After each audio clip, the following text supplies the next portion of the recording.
Hello students, sigma classes में आप सभी का बहुत बहुत स्वागत है। आज के इस वीडियो में पढ़ेंगे क्लास 10 मैथ, उसका चैप्टर 4 द्विघात समीकरण। उसका जो है एक महत्वपूर्ण टॉपिक द्विघात समीकरण का विविधकर ज्ञात करना। ठीक है, मान लिया कोई द्विघात समीकरण है, इसका व्यापक रूप है ax² + bx + c = 0। इसके लिए अगर हमें व्युत्क्रम निकालना है तो उसका सूत्र होता है b² - 4ac। ये जो b² - 4ac है, ये इस द्विघात समीकरण का व्युत्क्रम है। ठीक है, इसको डिस्क्रिमिनेंट कहते हैं। व्युत्क्रम को उसके पहले अक्षर कैपिटल D से प्रदर्शित करते हैं। ठीक है, यहाँ पर एक बार और सूत्र लिखा है, व्युत्क्रम D = b² - 4ac।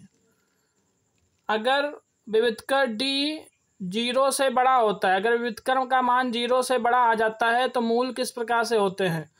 0 से बड़ा होने पर प्लस की अगर वैल्यू आती है, यहाँ ये भी लिख सकते हैं प्लस की वैल्यू अगर आएगी तो मूल वास्तविक होंगे और असमान होंगे। ठीक है, यदि व्युत्क्रम D का मान 0 के बराबर आता है तो मूल वास्तविक होंगे तथा समान होते हैं। ठीक है, असमान नहीं, समान होते हैं। यदि व्युत्क्रम D का मान 0 से छोटा आ जाए, अर्थात निगेटिव वैल्यू कोई आ जाए, माइनस की संख्या आ जाए, तो मूल जो है काल्पनिक होते हैं। ठीक है, उन मूलों का अस्तित्व नहीं होता है। यहाँ पर एक क्वेश्चन है, द्विघात समीकरण 9x² - 12x + 4 = 0 का व्युत्क्रम ज्ञात कीजिए।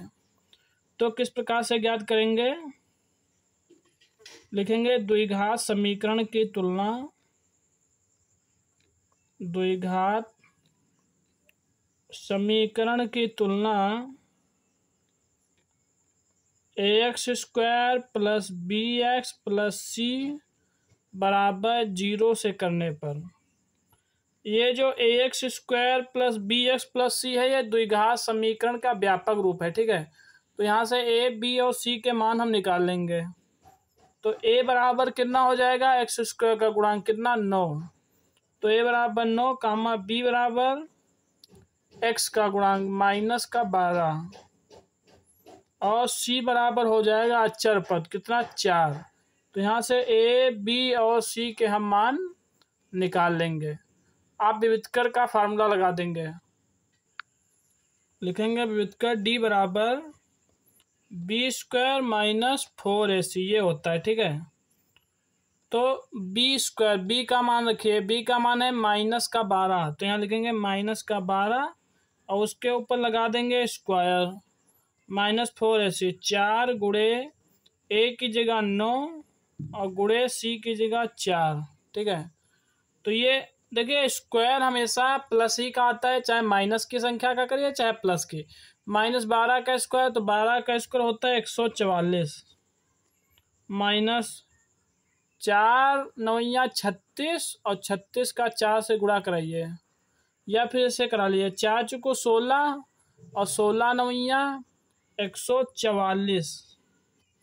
तो देखिए 144 से 144 जाएगा, 0 बचेगा, कितना बचेगा, 0। तो मतलब व्युत्क्रम D बराबर हमारा कितना आ गया, 0। और जब व्युत्क्रम D बराबर 0 होता है तो मूल क्या होते हैं, अतः द्विघात समीकरण के, जो दी गई द्विघात समीकरण है, यहाँ लिख सकते हैं दी गई द्विघात समीकरण के दोनों मूल, देखिए जो द्विघात समीकरण होती है उसमें 2 मूल होते हैं। ठीक है, के दोनों मूल वास्तविक तथा समान होंगे। वास्तविक तथा क्या होंगे, समान होंगे, समान होंगे। ठीक है, जब यहाँ पर हमने पहले बताया था, जब D = 0 होता है तो मूल क्या होते हैं, वास्तविक व समान होते हैं। अब इसका जो है एग्जाम्पल नंबर 2 देखते हैं।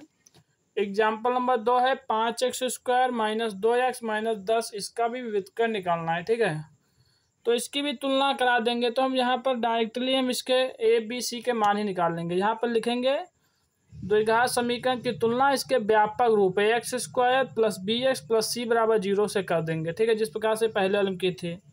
तो यहाँ से हमारा a बराबर आ जाएगा 5, b बराबर x का गुणांक मतलब कि -2 और सी बराबर अचर पद मतलब कि -10। ठीक है, ए बी सी के मान आ गए। अब इसमें व्युत्क्रम का फार्मूला लगा देंगे, डी बराबर b² - 4ac।